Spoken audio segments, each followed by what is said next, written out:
Hello दोस्तों, welcome back to my channel. तो चलिए दोस्तों, देखते हैं आज मार्केट ने किस तरह से ट्रेड किया था। तो दोस्तों, डेली टाइम फ्रेम पे हम क्या देख रहा है कि मार्केट ने देखो क्या किया था आज।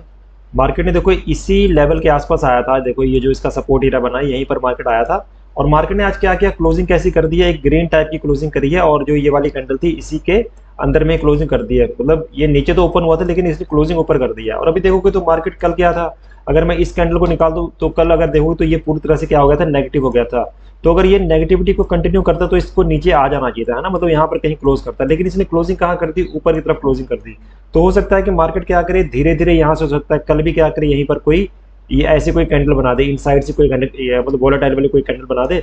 फिर अगले दिन या हो सकता है 1 या 2 तारीख को मतलब यहाँ पर कहीं प्रिपेयर हो जाके ऊपर, मतलब हायर लेवल के आसपास। फिर जब यहाँ पर प्रिपेयर होना स्टार्ट हो जाएगा ना, फिर जब इसको ब्रेक करेगा, मतलब 49,500 के लेवल के ऊपर क्लोज करेगा, फिर इसको ऊपर अगर ट्रेड करना स्टार्ट कर देगा ना, तो हो सकता है मार्केट ये ऊपर की तरफ जा सकता है। बट अगर किसी कारणवश कल मार्केट क्या करता है, यहीं पर ये इसके नीचे क्लोज कर देता है, मतलब फिर थोड़ा सा मतलब जो सिचुएशन हो जाएगी वो ट्रिकी टाइप की हो जाएगी। तो थोड़ा सा यहाँ पर वेट करना पड़ेगा 4 तारीख का, मतलब रिजल्ट के बाद ही पता चलेगा कि मार्केट को किस साइड जाना। तो डेली टाइम फ्रेम तो थोड़ी सी कंफ्यूजिंग सी लग रही है। अगर मार्केट कल इस लेवल को होल्ड करता है, तब देखते हैं कि हो सकता है मार्केट इस तरह से हो सकता है, धीरे धीरे करके ऊपर की तरफ भी जा सकता है। तो अभी मैं इसको कन्वर्ट करता हूँ 15 मिनट पे, फिर वहां पर देखते हैं कि आज मार्केट ने किस तरह से ट्रेड किया था। तो दोस्तों 15 मिनट में हमें क्या दिख रहा है कि मार्केट ने काफी बड़ी सी कैंडल बनाई थी। एक देखो इसका हाई क्या है 48,849 और इसका लो है 48,313, मतलब 500 के आसपास की कैंडल है। उसके बाद देखो मार्केट धीरे धीरे करके नीचे की तरफ आया, फिर ऊपर चला गया। तो मैंने यहीं पर कहीं ट्रेड लिया था, मैं आपको दिखाता हूँ मैंने एग्जैक्ट जो टाइम लिया था ट्रेड का। तो मैं पहले इसको इसको कन्वर्ट करता हूँ 5 मिनट में।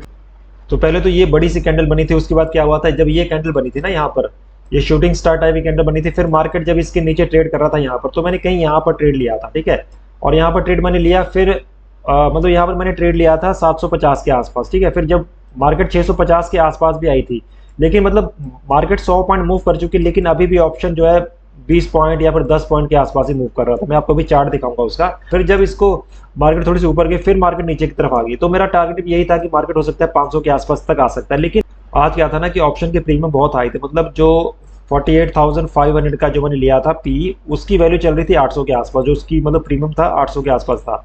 तो मार्केट जब यहाँ पर आया था तो भी इसका जो जो मैंने लिया था 817 पे शायद मैंने लिया था, तो इसकी वैल्यू मेरे ख्याल से 820-25 या फिर 30 के मतलब आसपास चल रही थी, जबकि मार्केट मूव कर चुका था 100 पॉइंट, ठीक है। बट उस टाइम भी इतना ही चल रहा था, ठीक है। तो मतलब मार्केट में जो ऑप्शन के प्रीमियम है ना, वो बढ़ नहीं रहे थे, क्योंकि अभी इलेक्शन का टाइम है, तो मतलब वॉलेटिलिटी बहुत ज्यादा और ऊपर से ऑप्शन प्रीमियम नहीं बढ़ रहे हैं। तो इस टाइम पे थोड़ा सा अगर ऑप्शन में ट्रेड ना करें तो ही बेटर रहेगा, है ना।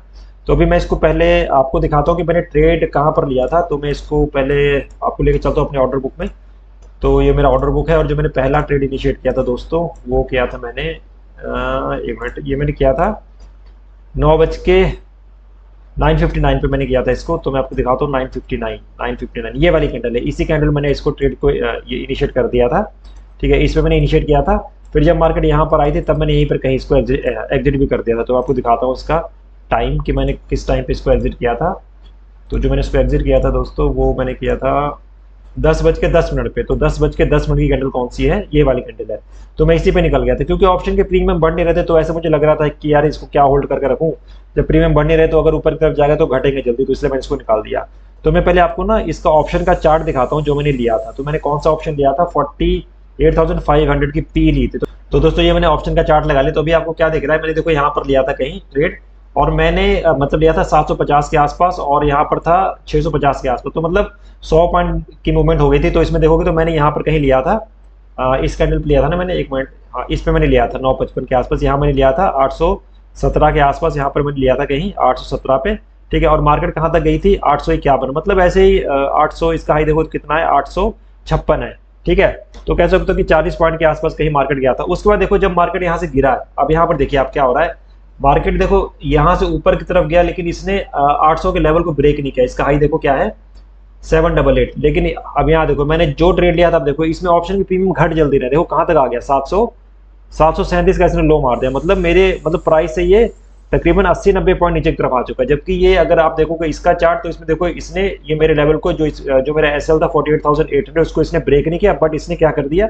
इसने मतलब नीचे की तरफ मतलब काफी अच्छी मतलब नीचे की तरफ डाउनफॉल दिखा दिया, और मेरा इसमें पक्का लॉस हो जाता अगर मैं इसको इसके अकॉर्डिंग चलता। तो अगर मान लो मैं इसमें इसके अकॉर्डिंग चलता तो मेरा पक्का लॉस होना था। फिर देखो मार्केट नीचे की तरफ भी आया, देखो यहाँ पर कहाँ तक आया था, 500 के आसपास आए, लेकिन अभी देखो ऑप्शन के प्रीमियम देखो कहाँ चले मतलब गए हैं 800 मतलब 75। तो देखो मतलब यहाँ पर कितना था 856 था और यहाँ क्या है 875, तो मतलब 20 पॉइंट के करीब बढ़ा है। और जबकि ये कितना गिर चुका है 200 पॉइंट गिर चुका है वहां से। तो इसलिए दोस्तों अभी क्या है ना कि वोलेटिलिटी ज्यादा है और ऑप्शन के प्रीमियम भी बढ़ नहीं रहे, तो इससे अच्छा होगा कि ऑप्शन में हम ट्रेड ना करें कुछ दिन, तो थोड़ा बेटर रहेगा।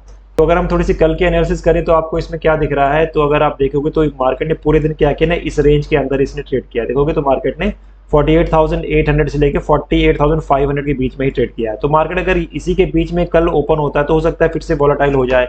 और देखोगे तो अगर मार्केट नीचे भी आता है तब भी इसका देखोगे तो पूरा क्या है ना सपोर्ट एरिया है। तो मार्केट की मोमेंटम मुझे लगता नहीं कि कल इतना अच्छा करेगा, क्योंकि देखो तो ये सारा क्या है ना ये सपोर्ट एरिया है, ठीक है। 48,300 48,000 ये सारा क्या मतलब सपोर्ट एरिया, तो हो सकता है यहाँ पर मार्केट ट्रैप करे आपको। और मतलब कल ट्रेड करने का कोई मतलब भी नहीं है, क्योंकि ऑप्शन के प्रीमियम तो बढ़ नहीं रहे, तो कोई फायदा तो होगा नहीं करने का भी। तो दोस्तों अभी मैं आपको अपनी पोजीशन दिखाता हूँ आज की। तो जो मेरी आज की पोजीशन है वो है 248 रुपीज़ हमने नेगेटिव में क्लोज किया है। और कुछ मैंने स्टॉक्स के भी ट्रेड लिए थे आज, तो उसमें मेरे तीनों में लॉस हो चुके हैं। तो चलिए कोई दिक्कत नहीं है। तो दोस्तों आज मैंने कुछ स्टॉक्स में भी ट्रेड किया था। तो जो है ये मैंने कोटक बैंक में ट्रेड किया था पहला, तो मैं आपको दिखाता हूँ। पहले ऑर्डर में लेके चलता हूँ कि मैंने ट्रेड कब लिया था कोटक बैंक में। तो मैंने कोटक बैंक में ट्रेड लिया था 9:58 पे, ठीक है। तो मैंने कहीं यहाँ पर कहीं ट्रेड लिया था, क्योंकि मार्केट क्या था ना क्योंकि मार्केट यहाँ पर इतनी बड़ी इसने कैंडल बनाई थी, तो मुझे लग रहा था कि मार्केट क्या कर सकता ना, जो इसकी ट्रेंड लाइन इतनी बड़ी बनती आ रही है यहाँ पर से, तो इसको इसने ब्रेक कर दिया। तो हो सकता है मार्केट ये मतलब यहाँ पर आए, फिर जब इस लेवल को ब्रेक करेगा तो ऊपर तरफ जा सकता है। इस बेस पर मैंने इसमें ट्रेड लिया था। तो मैं इसको पहले दिखाता हूँ कि मैंने ट्रेड कहाँ पर लिया था। तो मैंने लिया था इसको 9:58 पे, जब ये मतलब यहाँ पर रेंज से बना रहा था, ठीक है। फिर जब ये कैंडल ये वाली कैंडल ऊपर जा रही थी तब मैंने इसमें ट्रेड लिया था, लेकिन देखो मार्केट ये ऊपर गया, फिर यहीं से शूटिंग स्टार टाइप कैंडल बना के फिर नीचे आया, फिर ऊपर गया, फिर नीचे आके ये थोड़ा साइडवेज हो गया और मतलब साइडवेज टू डाउन साइड में चलने लग गया। तो मैंने इसमें से निकाल दिया था ये मेरा, ठीक है। तो मैं इसमें से निकल गया था। फिर जो मैंने अगला ट्रेड लिया था और हीरो मोटो कॉर्प में भी ट्रेड लिया था। अब इसके पीछे का रीजन क्या था दोस्तों, तो हीरो मोटो कॉर्प में लिया था 10:30 बजे के आसपास। तो हीरो मोटो कॉर्प मैंने लिया था, एक मिनट, इसको मैंने लिया था 10:20 पे। तो 10:20 की कैंडल कौन सी है दोस्तों, यहीं पर मैंने कहीं लिया था। क्योंकि अब देखो यहाँ पर क्या हो रहा था ना, मार्केट ने यहाँ पर भी रेंज बनाई हुई थी। अगर आप देखेंगे तो ये रेंज से बनी हुई थी और मार्केट ने क्या किया था, इतनी बड़ी सी कैंडल बनाई थी बाइंग कैंडल, और यहाँ पर क्या कर रहा था, यहाँ पर होल्ड कर रहा था अपने हायर लेवल के आसपास। तो मुझे लग रहा था कि मार्केट जब इस लेवल को ब्रेक करेगा तो हो सकता है मार्केट फ्लो में चला जाए और यहाँ तक आ सकता है, मतलब 52-30 या 20 के आसपास मार्केट आ सकता है। तो इस बेस में मैंने यहाँ पर ट्रेड लिया था। लेकिन मार्केट देखो इसके ऊपर तो गया, लेकिन फिर यहीं से ये धीरे धीरे करके बाउंस करके नीचे की तरफ आ गया। तो इसमें भी मैं निकल गया था यहीं के आसपास कहीं। तो मैंने एक और स्टॉक में ट्रेड किया था हिंद यूनिलीवर, और इसमें मैंने कब लिया था ट्रेड, मैं आपको दिखाता हूँ टाइम इसका। तो इसको मैंने सेल किया था एक्चुअली, देखो मैंने इसको सेल किया था 10:25 पे। तो 10:25 की कैंडल कौन सी है। अब देखो इसमें ट्रेड लेने का रीजन क्या था, मार्केट ने देखो क्या किया था, मार्केट आज थोड़ी सी गैप डाउन ओपनिंग हुई थी, ठीक है। और फिर मार्केट ऊपर की तरफ गया कल की क्लोजिंग के आसपास, फिर वहीं से रिजेक्शन लिया मार्केट ने, फिर नीचे की तरफ आया। फिर जब ये वाली कैंडल बन गई ना यहाँ पर, फिर ने इसी में अपना ट्रेड लिया था, जो ये वाली कैंडल है, ये है कौन सी 10:15 की कैंडल, और मैंने लिया था 10:25 पे। तो देखो, और यहाँ से क्या था ना, एक ये रेंज से बनी हुई थी। अगर आप देखोगे तो ये क्या था ना, सपोर्ट एरिया था पूरा ये, ठीक है। ये सपोर्ट एरिया था और मार्केट ने इस एरिया को ब्रेक कर दिया था। फिर मैंने यहाँ पर ट्रेड लिया और मेरा टारगेट भी कहीं यहीं का था, मतलब 2330 2340 का। और मार्केट देखो टारगेट अचीव कर दिया, लेकिन मेरा एसएल भी इसने हिट कर दिया। इसमें मैंने एसएल लगाया था अपना 2364 का, और वो मेरा एसएल हिट हो गया था। तो इसलिए मैं मतलब इसमें से निकल गया था, और मेरा एसएल मतलब एग्जैक्ट वहीं पर मार्केट गया, फिर मतलब नीचे की तरफ आ गया। देखो तो ये क्या गया था, देखो 2364 के आसपास आया, फिर वहीं से मार्केट नीचे की तरफ आ गया। तो मतलब टारगेट दिया, लेकिन इसने एसएल हिट करने के बाद। तो ठीक है दोस्तों, मैं उम्मीद करता हूँ कि आपको आज की एनालिसिस वीडियो पसंद आई होगी। और अगर आपको कुछ डाउट्स वगैरह हैं तो आप मुझे इस वीडियो के नीचे कमेंट करना, मैं उसका रिप्लाई जरूर करूँगा। एंड अगर आपको ये वीडियो पसंद आती है तो इसको लाइक करना, शेयर करना एंड इसको सब्सक्राइब करना मत भूलना दोस्तों। तो ठीक है दोस्तों, मिलते हैं नेक्स्ट वीडियो में। Thank you.